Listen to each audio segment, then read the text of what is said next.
मैं राजकुमार Srivastava commerce helpline के इस कॉमर्स स्टडी पोर्टल में आपका स्वागत करता हूं।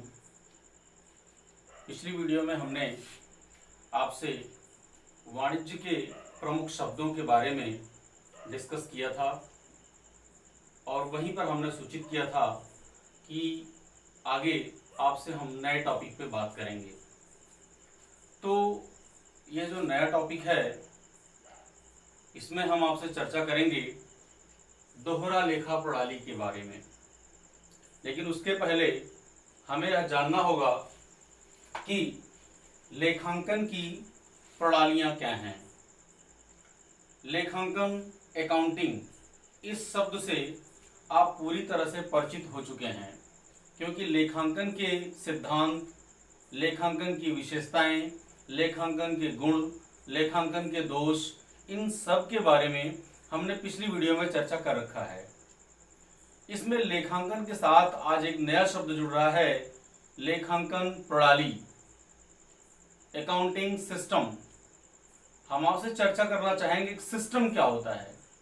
वास्तव में सिस्टम या प्रणाली का सीधा सीधा रोल है कि सिस्टम किसी भी काम को आसान बना देता है। सिस्टम का जो कॉन्सेप्ट है, जो सिस्टम की भूमिका है, वो यही है कि सिस्टम किसी भी काम को आसान बना देता है। चाहे आप जहां पर ले लें, मशीन एक सिस्टम है, मोटरसाइकिल यातायात का एक सिस्टम है, साइकिल यातायात का एक सिस्टम है। तो यह एक मशीनीकृत व्यवस्था है या एक प्रणाली है जो कि किसी भी काम को आसान बना देती है। तो ठीक वैसे ही लेखांकन की भी, मीन्स हिसाब किताब रखने की भी कुछ प्रणालियां हैं, कुछ सिस्टम्स हैं जो हमारे लेखांकन के कार्य को बहुत ही सरल बना देती हैं। इन प्रणालियों को, इन लेखांकन की प्रणालियों को भारत में मुख्य रूप से दो भागों में बांटा गया है। पहला है दोहरा लेखा प्रणाली, इसको इंग्लिश में डबल एंट्री सिस्टम के नाम से हम जानते हैं। जबकि दूसरे पार्ट में अन्य प्रणालियों को रखा गया है। इन अन्य प्रणालियों में मुख्य रूप से 3 प्रणालियों को शामिल किया जाता है, जिसमें पहली है इकहरा लेखा प्रणाली, इसको इंग्लिश में सिंगल एंट्री सिस्टम के नाम से हम जानते हैं। यह एक अपूर्ण प्रणाली है एक हिसाब से। इसमें कुछ लेन देनों का 2 बार लेखा किया जाता है, कुछ लेन देनों का सिर्फ 1 बार लेखा किया जाता है और कुछ लेन देनों का सिर्फ लेखा ही नहीं किया जाता। मीन्स इस प्रणाली में 3 तरह की व्यवस्थाएं हैं, जिसके कारण इस प्रणाली को अपूर्ण प्रणाली के नाम से भी जाना जाता है। दूसरी है रोकड़ प्रणाली, कैश सिस्टम। इस प्रणाली का प्रयोग उन व्यवसायों में किया जाता है जहां पे सारे ट्रांजैक्शंस बिल्कुल नकद में किए जाते हैं। नकद में माल खरीदा जाता है, नकद में माल बेचा जाता है, नकद में सेवाएं ली जाती हैं और नकद में ही सेवाएं दी जाती हैं। मीन्स यहाँ पे उधार का कोई सिस्टम नहीं होता है। तीसरी प्रणाली है महाजनी प्रणाली, इसे इंडियन सिस्टम के नाम से भी जानते हैं। यह एक वैज्ञानिक प्रणाली है। भारत में इस प्रणाली को अपनाया जाता है। इसको भारतीय लेखा प्रणाली के नाम से भी जाना जाता है।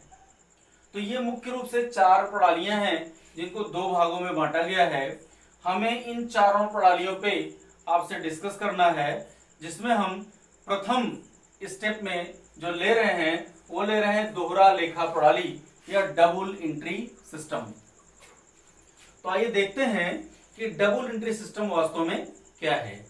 तो थोड़ा सा इसके हम बैकग्राउंड पे जाते हैं, इसकी इतिहास पे जाते हैं, जहां से हम आपको जोड़ने का प्रयास करते हैं कि दोहरा लेखा प्रणाली का जन्म कहां से हुआ, दोहरा लेखा प्रणाली किस तरह से हमारे बीच में आई, कब आई, इन सारी बातों पे थोड़ा सा चर्चा करते हैं। फिर हम देखेंगे कि दोहरा लेखा प्रणाली वास्तव में क्या होती है। तो दोहरा लेखा प्रणाली में ये कुछ पॉइंट्स हैं जिन पॉइंट्स पे आपको विशेष ध्यान देने की आवश्यकता है।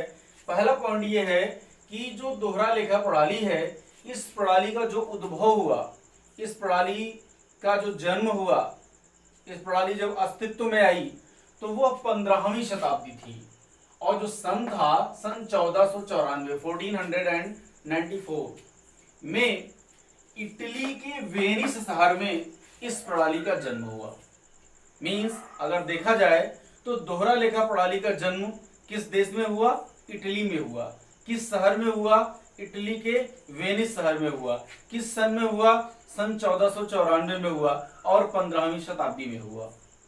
नेक्स्ट पॉइंट है आपका, इस प्रणाली के जनक कौन हैं? मींस इस प्रणाली को बनाने वाले, इस प्रणाली को जन्म देने वाले कौन हैं? तो उस महान पुरुष का नाम है ल्यूकस पैसियोली। इनके बारे में हम थोड़ा सा आपसे चर्चा करना चाहेंगे। ये ल्यूकस पैसियोली महोदय वेनिस शहर में एक चर्च, जो क्रिश्चियन का पूजा घर होता है उसको चर्च के नाम से जानते हैं, तो इटली के वेनिस के एक चर्च में ये पादरी थे। पादरी मीन्स जैसे हमारे यहाँ मंदिरों में पूजा करने वाले होते हैं, वैसे चर्च में पादरी होते हैं। तो ये जो ल्यूकस पैसियोली महोदय थे, ये एक चर्च में पादरी थे, और वहां पर कार्य करने के दौरान इन्होंने एक पुस्तक लिखी, और उस पुस्तक का नाम था डी कंप्यूटिसेट स्क्रिप्चरिस। वास्तव में यह पुस्तक एक गणित की पुस्तक थी। इस गणित की पुस्तक में एक पाठ था, एक अध्याय, एक चैप्टर था, डबल एंट्री सिस्टम, दोहरा लेखा प्रणाली। क्योंकि उसके पहले वहां पे एजेंसी सिस्टम चलता था, या कैश सिस्टम चलता था, या और भी प्रणालियां चलती थीं। उन प्रणालियों में कुछ दोष थे, कुछ असुविधाएं थी, जिनके कारण इनके मस्तिष्क में ये बात आई कि किसी ऐसी प्रणाली का जन्म दिया जाए जो इन समस्याओं को दूर कर सके। तो उसी कॉन्सेप्ट पे इन्होंने डबल एंट्री सिस्टम, एक प्रणाली बनाई हिसाब किताब रखने की, और बाद में इस प्रणाली को वहां के लोगों के द्वारा बहुत पसंद किया गया। लोगों ने देखा कि लेखांकन प्रणाली में आने वाली जितनी भी समस्याएं थी, उन सारी समस्याओं को दूर करने की क्षमता रखती है ये दोहरा लेखा प्रणाली। इसकी लोकप्रियता को देखने के बाद सन 1543 में 1543 में एक अंग्रेज था जिसका नाम था हग ओल्ड कैसल। इन्होंने क्या किया कि उस डबल एंट्री सिस्टम को इन्होंने ट्रांसलेट कर दिया इंग्लिश में। एक हिसाब से कहा जाए कि इस प्रणाली का इन्होंने अनुवाद कर दिया इटली की इटालियन भाषा से या लैटिन भाषा से जिसमें रही होगी, इससे इन्होंने इसको ट्रांसलेट कर दिया इंग्लिश में। और हम और आप जानते हैं कि इंग्लिश एक इंटरनेशनल लैंग्वेज है, और इंटरनेशनल लैंग्वेज है मीन्स पूरे विश्व में जानी जाती है, जिसके कारण यह प्रणाली धीरे धीरे करके पूरे विश्व में फैल गई, और पूरे विश्व के लोगों ने इसको अडॉप्ट किया, इसको देखा, इस पे काम किया, तो उन्हें लगा कि उनकी भी परेशानियों को दूर करने की क्षमता इस प्रणाली में है। इस तरह से यह प्रणाली लोकप्रिय हो गई, पूरी दुनिया में सब लोगों के बीच में बहुत ही लोकप्रियता से अपनाई जाने लगी। भारत की अगर बात करें तो ये प्रणाली भारत में उस समय आई जब ये भारत अंग्रेजों के अधीन था। उस टाइम चूंकि ब्रिटिश गवर्नमेंट थी, तो उस समय ही इस प्रणाली को भारत में अपनाया गया। मींस भारत में अंग्रेजी शासन में दोहरा लेखा प्रणाली अपनाई गई। ये तो रही कुछ बेसिक बातें, कुछ basic concepts about double entry system. अब हम देखते हैं कि दोहरा लेखा प्रणाली का आशय क्या है, इसे हम दोहरा लेखा प्रणाली के नाम से क्यों जानते हैं।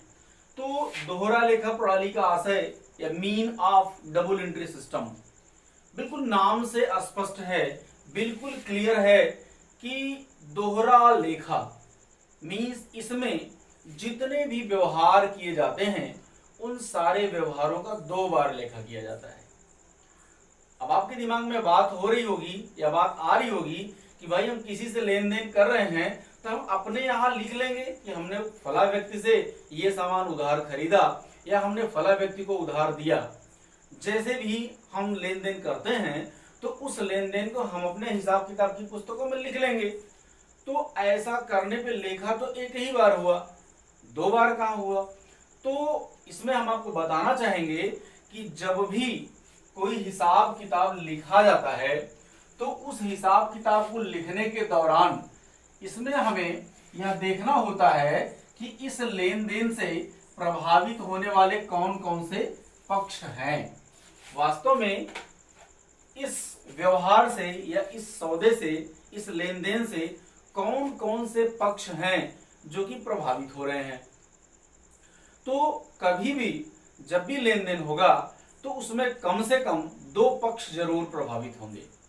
तो हम उन दोनों पक्षों को लेते हैं और उन दोनों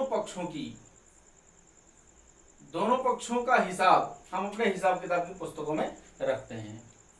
और जब हम दोनों के हिसाब किताब को रखने का प्रयास करते हैं तो हमें दोनों की पुस्तकों में हिसाब लिखना होता है।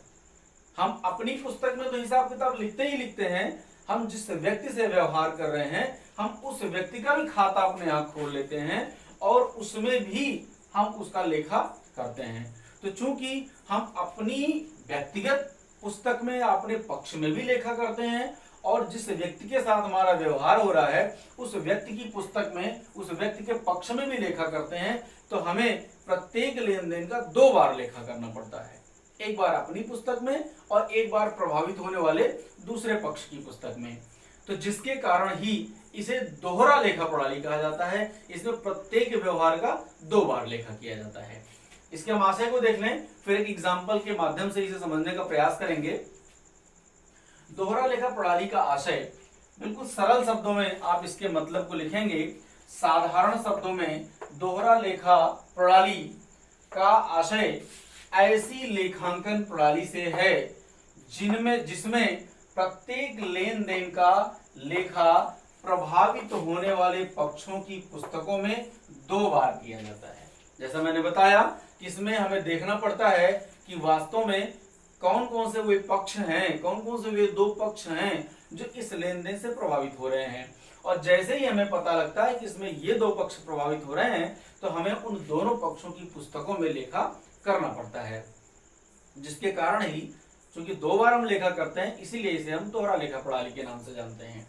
ये साधारण सा आशय लिखने के बाद आप लिखोगे इसे, यहाँ पे इस लाइन को और आप जोड़ेंगे आगे, क्योंकि स्पेस कम है इसलिए हमने उसको शार्ट किया है। यहाँ आप लिखेंगे इसे निम्न लेखा शास्त्रियों ने अपने विचारों के अनुसार परिभाषित किया है।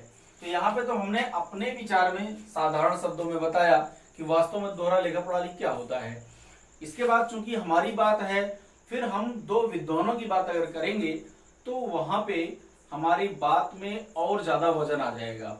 इसलिए हम लिखेंगे इसे निम्न विद्वानों ने या निम्न लेखा शास्त्रियों ने अपने विचारों के अनुसार परिभाषित किया है। तो उसके बाद हम कम से कम 2 परिभाषाएं देंगे। परिभाषाओं के बारे में हमने आपको बताया है कि परिभाषाएं हूबहू बिल्कुल वैसे ही शब्दों में लिखी जाती हैं, डबल इनवर्टेड कॉमा के अंदर। और यहाँ पे एक चीज और नोट्स बनाते समय ध्यान देने की आवश्यकता है, क्योंकि आपके पास किताबें भी होंगी तो परिभाषाएं आप वही यहाँ पे लिखें जो परिभाषाएं आपको थोड़ी सरल लगती हों और जिन्हें आप आसानी से याद कर सकें, क्योंकि परिभाषाओं को बिल्कुल हूबहू वैसे का वैसे ही लिखना होता है आपको। तो आपसे रिक्वेस्ट है कि आप बुक से इन परिभाषाओं को भी लिख सकते हैं और इसके अलावा अगर आपको कोई परिभाषाएं अच्छी लगती हैं तो वहां पे 1-2 परिभाषाओं को और आप मेंशन कर सकते हैं और उनमें से चुनिंदा कम से कम 2 परिभाषाओं को आपको याद करना पड़ेगा, जिसे एग्जामिनेशन हॉल में अपनी कॉपी में आपको रिटन डाउन करना पड़ेगा, लिखना पड़ेगा। हमने इसमें जो पहली परिभाषा ली है वो परिभाषा लिखी है R.N. कार्टर के अनुसार। ये एक लेखा शास्त्री हैं, इन्होंने बताया कि द्विप्रविष्टि प्रणाली पुस्तपालन की वह प्रणाली है, पुस्तपालन का हिसाब किताब रखने की इस पर चर्चा कर चुके हैं, जिसमें व्यक्तिगत एवं अव्यक्तिगत दोनों ही प्रकार के खातों द्वारा लेखा किया जाता है। मीन्स एक ऐसी प्रणाली है जिसमें खाते चाहे व्यक्ति से संबंधित हों और चाहे व्यक्तियों के अलावा वस्तुओं से संबंधित हों या नाम मात्र खाते आय व्यय से संबंधित हो। मीन्स चाहे उससे प्रभावित होने वाला कोई व्यक्ति हो और चाहे व्यक्ति के अलावा और कोई हो, तो दोनों ही जो भी इससे प्रभावित होगा उन दोनों की पुस्तकों में हमें इसमें लेखा करना होगा। सेकंड डिफिनीशन हमने लिया है बीजी बिकरी के अनुसार। इन्होंने बताया है कि दोहरा लेखा प्रणाली के अनुसार प्रत्येक लेन देन में प्रत्येक पाने वाले को प्राप्त राशि से ऋणी तथा देने वाले को उसी राशि से धनी या क्रेडिट किया जाता है।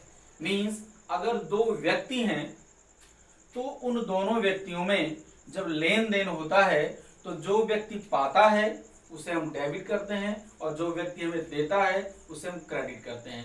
तो इन्होंने एक गोल्डन रूल है, उस रूल के अकॉर्डिंग इन्होंने डेफिनेशन दे दी है, लेकिन हमें समझने के लिए काफी सरल परिभाषा है कि पाने वाले को हम ऋणी कर देते हैं और देने वाले को हम धनी कर देते हैं। मींस हम पाने वाले और देने वाले दोनों पक्षों की पुस्तकों में लेखा कर देते हैं और ये दोहरा लेखा प्रणाली को सिद्ध करता है। फिर आप इस डेफिनेशन को फिर जोड़ेंगे, एक निष्कर्ष से लिखेंगे, अतः उपर्युक्त परिभाषाओं के आधार पर, मीन्स आपने अपनी बात करी, फिर दो लेखा शास्त्रियों की बात करी, फिर आप लिखेंगे अतः उपर्युक्त परिभाषाओं के आधार पर हम स्पष्ट रूप से कह सकते हैं कि, इतना लिखने के बाद फिर आप इस पॉइंट को जोड़ेंगे, हम कह सकते हैं कि दोहरा लेखा प्रणाली का आशय उस वैज्ञानिक प्रणाली से, वैज्ञानिक प्रणाली से क्यों है, हमने पहले चर्चा किया था, वैज्ञानिक प्रणाली से किसमें जो भी कार्य किए जाते हैं सुव्यवस्थित, सुसंगठित और क्रमबद्ध किए जाते हैं। क्योंकि विज्ञान का गुण पाया जाता है इसलिए इसको वैज्ञानिक प्रणाली कहते हैं।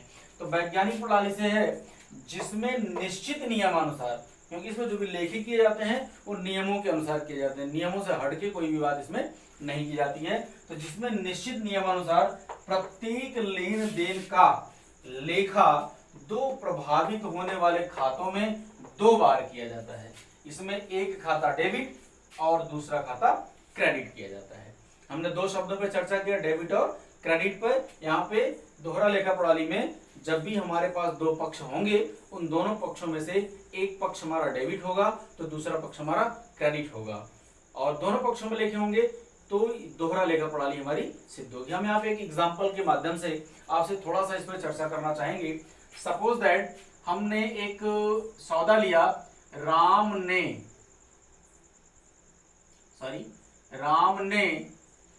500 रुपए का माल बेचा। देखिए यहाँ पे एक सौदा किया गया जिसमें एक राम नाम का व्यक्ति है, उसने क्या किया, माल को बेचा और वो माल कितने का है, 500 रुपए का। इसमें देखिए यहाँ पे नकद शब्द कहीं नहीं लिखा है। इसका मतलब क्या है कि राम ने 500 रुपए का माल बेचा। एक तो उन्होंने बेचा और बेचने के बाद किसको बेचा ये वर्णन नहीं किया है और नकद शब्द भी नहीं लिखा है। लेकिन हमें अब मानना पड़ेगा यहाँ पे, क्योंकि बात से स्पष्ट हो रहा है कि इन्होंने 500 रुपए का माल बेचा है और किसको बेचा है ये पता नहीं, इसका मतलब नकद बेचा है। क्योंकि हमें जब दूसरे वाले पक्ष को याद नहीं रखना होता है, हम उसकी बात करते समय हम उस पर चर्चा नहीं करते हैं कि हमने किससे खरीदा है, इसका मतलब हमने नकद खरीदा है। तो यहाँ पे इन्होंने खरीदा। अब यहाँ पे देखने की बात है कि प्रभावित होने वाले 2 पक्ष कौन से हैं। तो देखिए राम ने क्या किया है, माल को बेचा है। तो एक काम तो हुआ है बेचा, बेचने को बोलते हैं सेल्स। तो यहाँ पे एक जो खाता प्रभावित हो जाएगा वो खाता प्रभावित हो जाएगा, वो हो जाएगा सेल्स अकाउंट ना। और जब इन्होंने माल बेचा होगा तो उसके बदले इन्हें क्या मिला, 500 रुपए मिले। मींस दूसरा पक्ष हमारा क्या हो गया, रोकड़। और रोकड़ को क्या बोलते हैं हम, कैश अकाउंट। अब देखिए यहाँ पे 2 खाते हो गए। मींस ये जो माल बेचने का काम किया गया तो इसमें काम किया गया बेचने का और उसके बदले जो धनराशि आ रही है, जो मुझे प्रतिफल मिल रहा है, वो रोकड़ के रूप में मिल रहा है। तो मींस यहाँ पे 2 खाते प्रभावित हुए, एक खाता सेल्स हुआ और दूसरा खाता क्या होता है, कैश हुआ। ऐसे ही जितने भी हम लेन देन करते हैं उनमें कम से कम 2 पक्ष जरूर होते हैं। एक एग्जांपल और देख लेते हैं। राम ने, सपोज दैट राम ने श्याम से 500 रुपए का माल खरीदा, 500 रुपए का माल खरीदा। अब यहाँ पे थोड़ा सा देख लेते हैं 2 पक्ष कौन कौन से होंगे। देखिए राम ने खरीदा है, किससे खरीदा है? श्याम से। चूंकि राम ने खरीदा है तो राम के यहाँ जो क्रिया हो रही है वो हो रही खरीदने की, तो मीन्स राम के यहाँ जो खाता प्रभावित हो रहा है वो खाता हमारा प्रभावित हो रहा है परचेज अकाउंट, क्रय खाता। अब यहाँ पे चूंकि श्याम से 500 रुपए का माल खरीदा है, इसका मतलब उस व्यक्ति का चर्चा कर लिया गया जिससे हमें यह माल खरीदा गया है। मीन्स जाहिर सी बात है कि यह माल उधार खरीदा गया, क्योंकि इसमें नकद शब्द भी मेंशन नहीं है। इसका मतलब प्रभावित होने वाला इस लेन देन से दूसरा पक्ष कौन होगा? वो हो जाएगा श्याम। मीन्स हमारा जो दूसरा खाता बन जाएगा वो हो जाएगा आपका श्याम।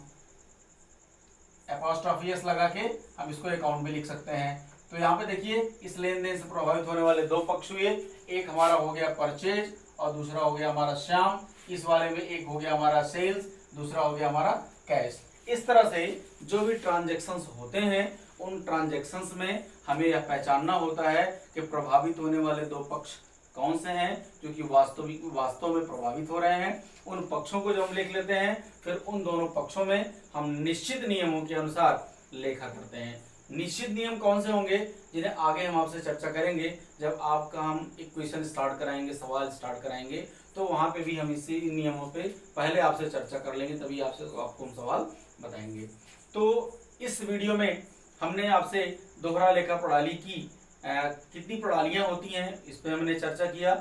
दोहरा लेखा प्रणाली के पृष्ठभूमि पे हमने चर्चा किया और दोहरा लेखा प्रणाली के आशय पर चर्चा किया है। उम्मीद करते हैं कि आपको ये बातें समझ में आई होंगी। फिर भी यदि कोई आपको डाउट है तो वीडियो के कमेंट बॉक्स में लिखकर आप पूछ सकते हैं और फिर इसके आगे के टॉपिक को हम अगली वीडियो में आपसे डिस्कस करेंगे। धन्यवाद।